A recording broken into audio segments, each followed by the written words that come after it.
Thank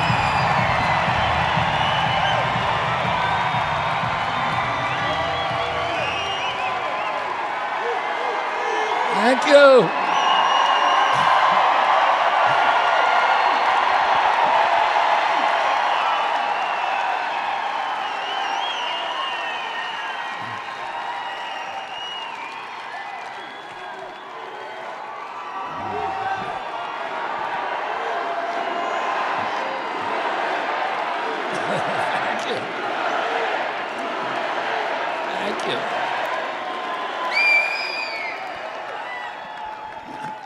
I smell a landslide on Tuesday.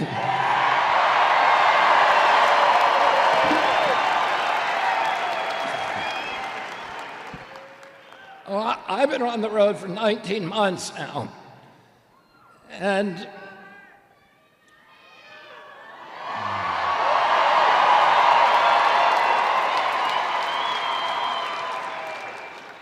a little over,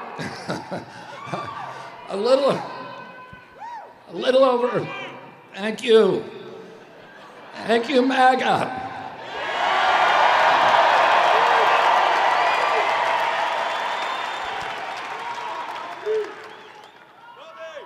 I lost a lot of friends and a lot of family, but I have a much bigger family now.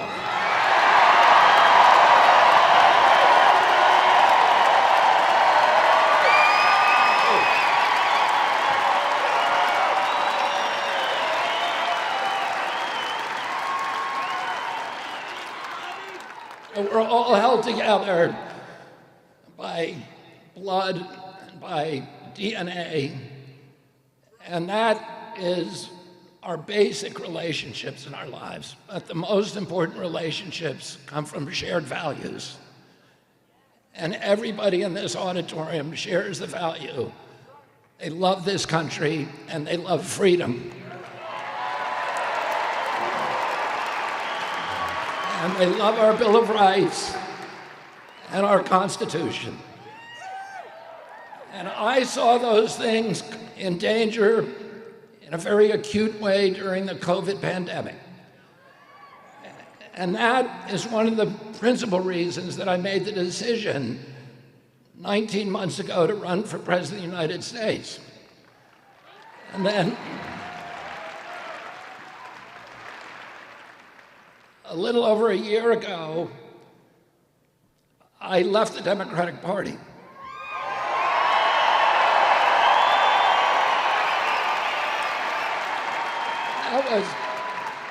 That was a difficult decision for me because the Democratic Party was the home for me, that it was incomprehensible to me that I would ever leave it. My great-great-grandparents came over here, all of them, in 1848 during the height of the potato famine. They landed on the docks of Boston, penniless, and they were met there by the Democratic Party, and the party took care of them. It found them homes, it found them jobs, it located them in communities, it was where their churches were, and it gave them a sense of value and community and a love for this country. And my great-grandfather, Honey Fitz, was the first Irish Catholic mayor of Boston.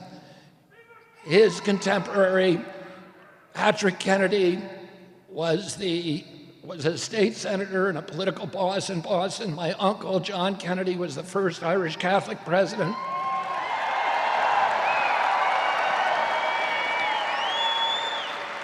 My uncle, Ted Kennedy, was the second longest serving member of the United States Senate. My father was a US senator and attorney general and died running for president of the United States.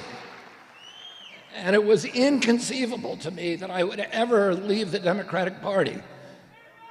But I didn't leave the Democratic Party. The Democratic Party left me.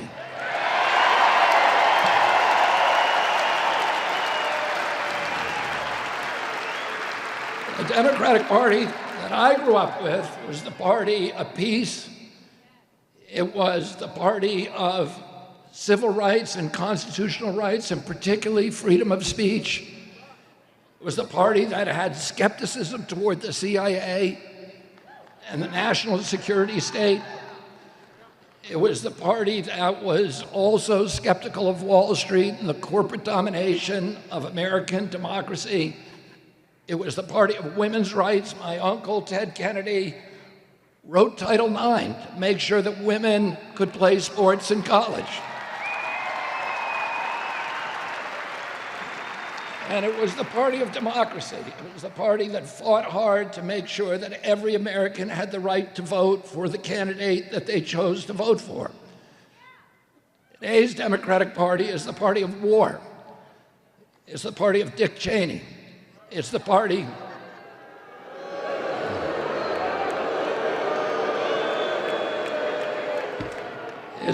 of John Bolton. These were the people who lied us into the Iraq War, the greatest foreign policy cataclysm in American history. These are the men who wrote the Patriot Act that introduced the surveillance state and gave the CIA permission to spy on Americans, to propagandize Americans. It's the party that is trying to dismantle Title IX and let men play women's sports. The party I grew up with was the party of cops and firefighters and working people.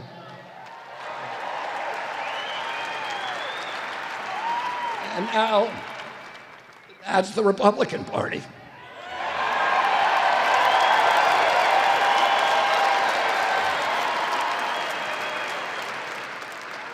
The Democratic Party today is no longer the party that is skeptical of the CIA. The CIA and the neocons wrote Kamala Harris's speech at the Democratic Convention, the most bellicose, pugnacious speech that we've ever seen at a Democratic Convention. Before she went on, she was immediately preceded by a former CIA director. This would be unthinkable in the Democratic Party I grew up in.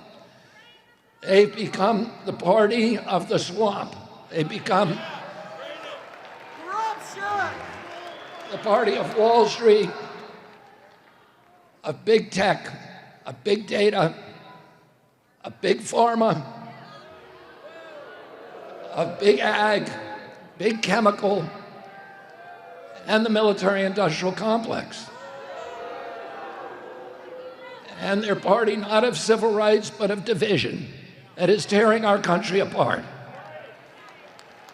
And so I made a decision to run for president 19 months ago. A little over a year ago, I left the Democratic Party for all of those reasons. And then in August of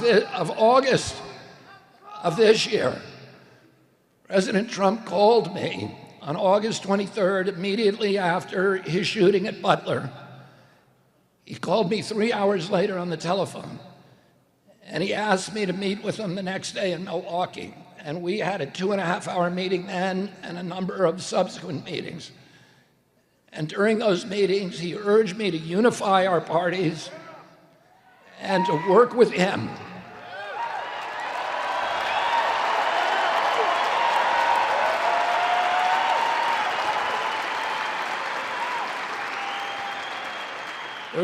to reclaim the values that Robert Kennedy stood for, that John Kennedy stood for.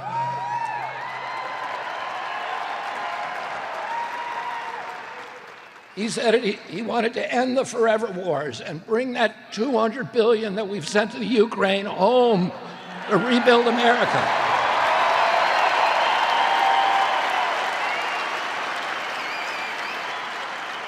He told me that he wanted to end the censorship and end the surveillance and the propaganda. And that he wanted to put an end to the weaponization of law enforcement agencies against the American political system. and that he wanted to end this corrupt merger of state and corporate power that has turned our regulatory agencies predatory against the American public.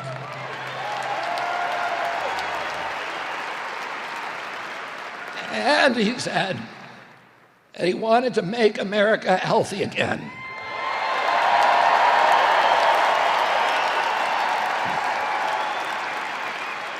And end the chronic disease epidemic that is destroying our children. And that is an existential threat to our nation. When my uncle was president and I was a 10-year-old boy, the rate of chronic disease in this country was 6%. Today, it's 60%. When my uncle was president, we spent zero on chronic disease in this country. There were no drugs to treat it. Today, we spend $4.3 trillion. 4.3 trillion, that's 5 times our military budget. It's the largest cost to our nation, and it is bankrupting us. And it is destroying us morally, because we are betraying our children by letting these industries poison them.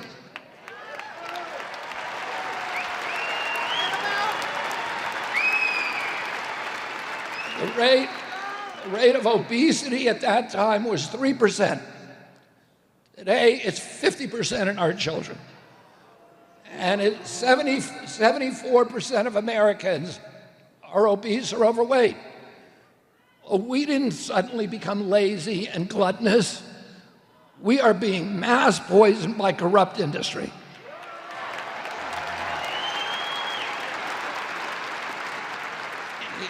In Japan, where they don't have this kind of corruption, the obesity rate is 3%. That's what it's supposed to be, 3%. It's not supposed to be 50%, and this is a national security threat.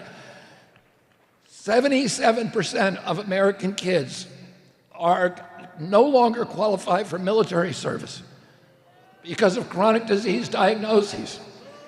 And what are these diseases? They're obesity, they're neurodevelopment disorders, and I'm going to list some of them because I'm a 70-year-old man. And when I was a boy, I never heard of any of these diseases because nobody had them. You know, I had 11 siblings. I had about 70 first cousins. And I didn't know anybody with ADD, ADHD, speech delay, language delay, sleep disorders, Tourette syndrome, narcolepsy, ASD, or autism. The autism rate in my generation today in 70-year-old men is 1 in 10,000. The autism rate in our children is 1 in 34. In California, as Callie just said, it's 1 in 24. And the rate in boys is much higher. We also saw this explosion of autoimmune diseases like rheumatoid arthritis and Crohn's disease and lupus and juvenile diabetes, all of these exotic diseases that we never heard of as a kid. The diabetes rate when I was a kid was effectively 0. A typical pediatrician, when I was a young boy, would see 1 case of diabetes in his lifetime, in his career, a 40 or 50-year career. Today, 1 out of every 3 children who walks through his office door is diabetic or pre-diabetic. And nobody's talking about it. Nobody's saying anything. Nobody is recognizing that we are being mass poisoned by big pharma and big food.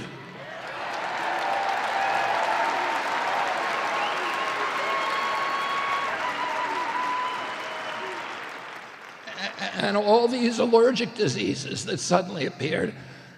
I never knew a kid anywhere in any of the schools that I went to that had a peanut allergy or food allergies or eczema. My brother had asthma, and he was told by his doctor there will never be a cure for asthma because it's so rare that nobody will ever study it. Today, 1 out of every 8 black children in America's cities has asthma. What is happening to our children?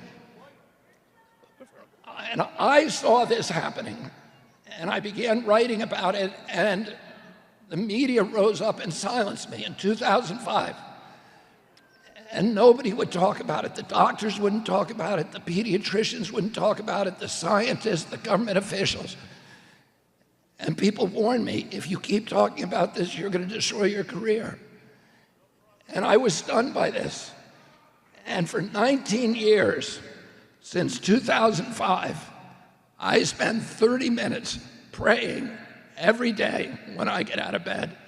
And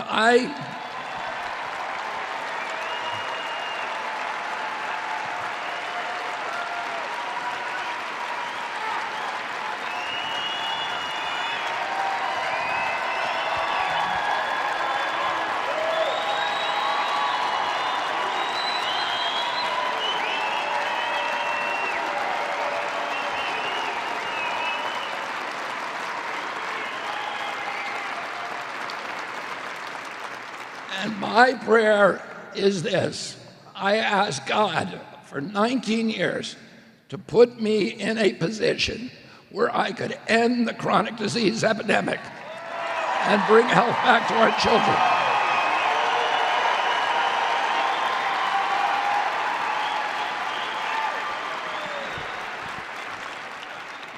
And in August, God sent me Donald Trump.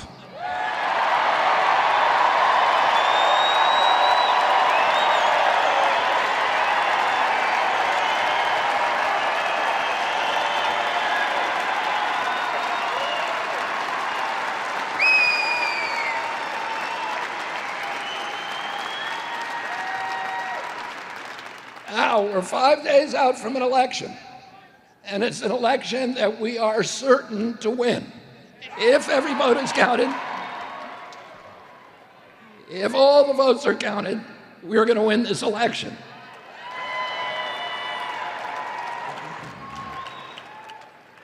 Oh, now, the medical industrial complex. And I want to remind you of this. I've been told to go on a little longer because President Trump is not yet in the building.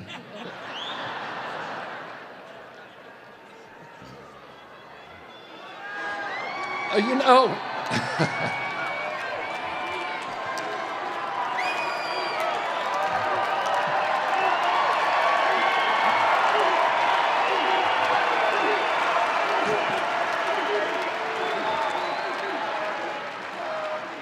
I was not going to tell you this.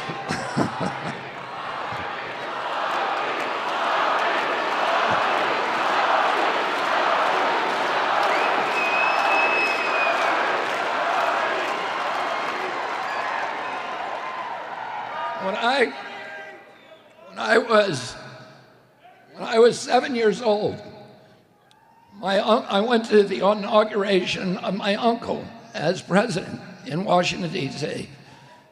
And 3 days before that, President Eisenhower, the outgoing president, made what today we have to regard as the most important speech in American history. And it was the speech where he told Americans that they should be in fear of the emergence of a military-industrial complex that would erode our democracy, that would subvert our democratic institutions, that would steal our money and steal our resources and bankrupt the middle class in this country and make us weak in the long run. And I urge you to go look at that speech, because after he talks about the military-industrial complex, he says, and by the way, just as bad is the medical-industrial complex, which will pervert science, which will lie to the public, which will turn science to serve industrial and corporate interests, the mercantile ambitions of big corporations. Oh.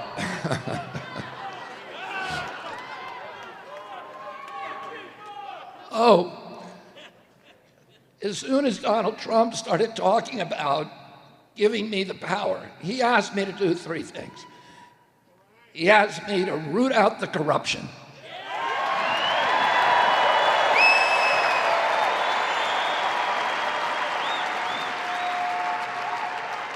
and end the conflicts of interest in our regulatory agencies. And end this corporate capture that has turned our regulatory agencies into sock puppets of the industries they're supposed to regulate.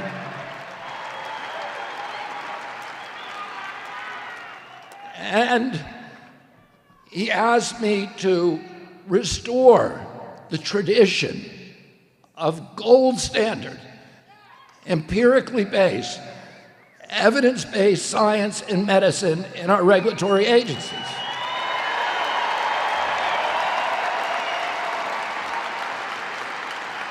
And to restore the transparency so that these agencies must stop hiding science from us when it clashes with the commercial ambitions of the pharmaceutical industry.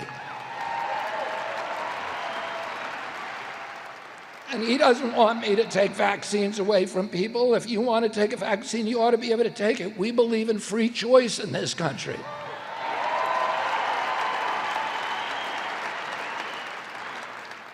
Oh, you ought to know the risks and benefits of everything you take. And we need good science for that.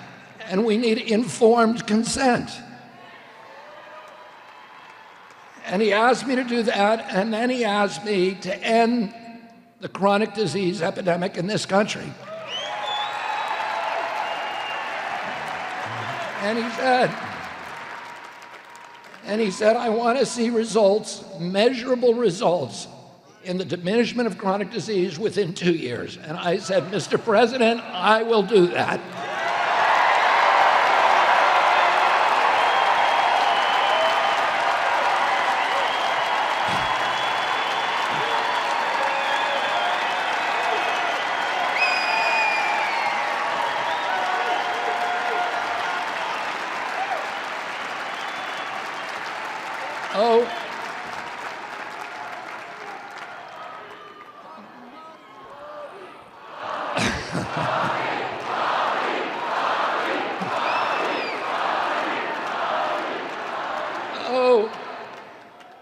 This has caused a lot of aggravation and apoplexy among a certain class of the medical elites. And today, the Washington Post and NBC and the New York Times and the Wall Street Journal all did articles talking about what a catastrophe it's going to be if I get anywhere near the medical establishment.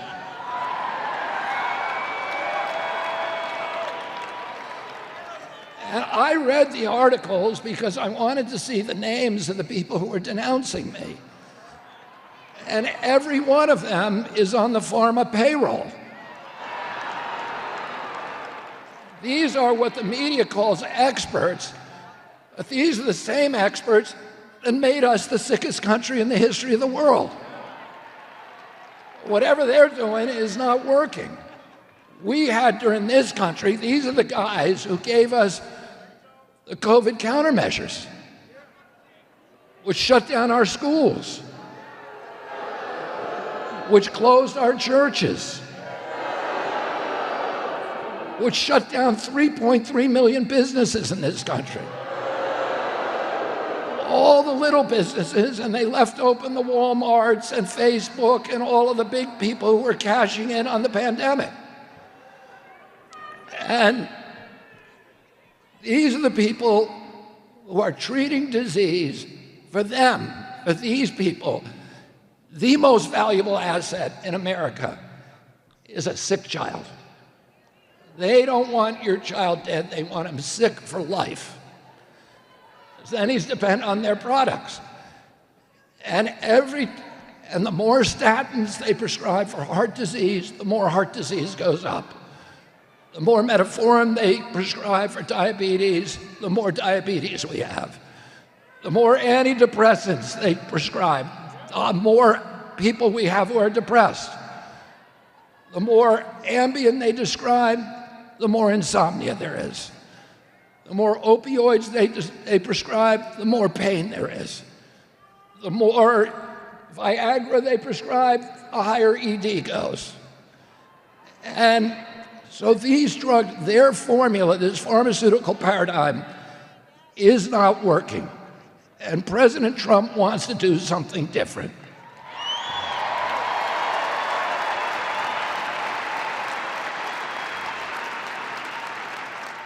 And somebody called me one of the anchors of ABC today, and I had an off-the-record discussion with him. And he said, there's so much division in this country. And I said, that's because you're causing it.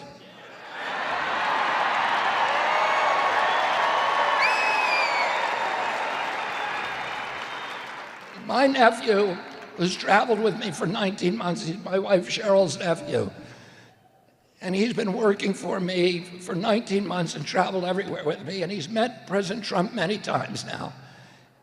And he said to me today, he said, everybody who's met President Trump loves President Trump. He said, you can't help but love him. So why does half of America hate him? They haven't met him, and the media is telling them to hate him. And I said this, I said, you're demonizing him, you're vilifying him, you're calling us garbage, you're calling him Hitler, you're calling him a fascist, and of course people are going to hate him. And I said, and by the way,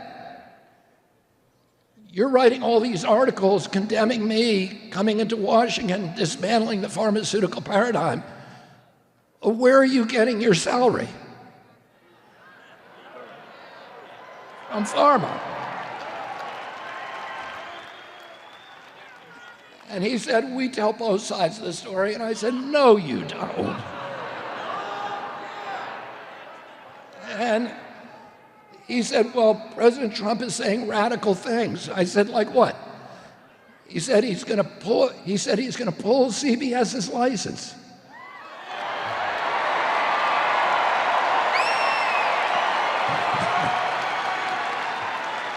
And I said he ought to pull CBS's license. CBS doesn't own the airwaves. We do. The people of the United States own the airwaves. CBS is licensed to use the airwaves, but only for a public purpose, to advance the public benefit. We have a doctrine in this country called the Fairness Doctrine that says if you're licensed to own a network, you got to tell the news at least once a day, and you got to be fair to both sides. And I said to this guy, I said, you know, I was running for 19 months. When Ross Perot ran in 1992 for 10 months, he did 34 live interviews on the airwaves, on the national networks. And I said, I did 4 in 19 months, and your network never let me on a single time. You're only telling one side of the story. And the only thing you'll report about Donald Trump is propaganda to make people despise him. And you know, one of the things I'm going to advise Donald Trump to do in order to correct the chronic disease epidemic is to ban pharmaceutical advertising on TV.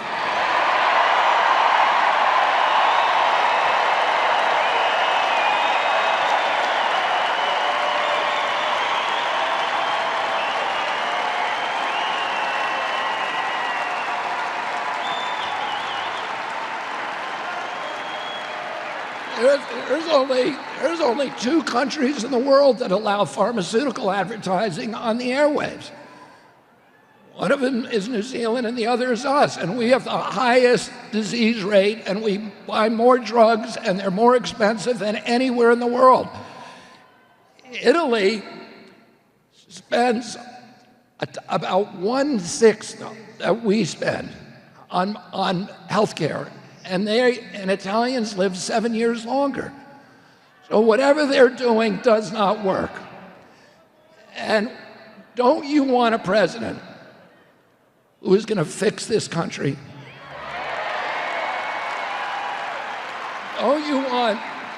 a president who's going to end the addiction to foreign wars?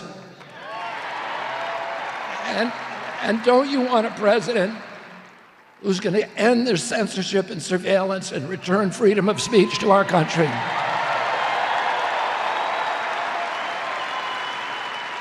And don't you want a president who's going to clean out the corruption and drain the swamp at the regulatory agencies? And get the chemicals out of our food and protect our children and restore their health and make America the healthiest country in the world, which it was when I was a kid. Don't you want a president who's going to make America healthy again? And don't we deserve a president who will make America great again? Will you go to the polls on Tuesday and make sure that we all ride that big garbage truck to Washington, D.C.?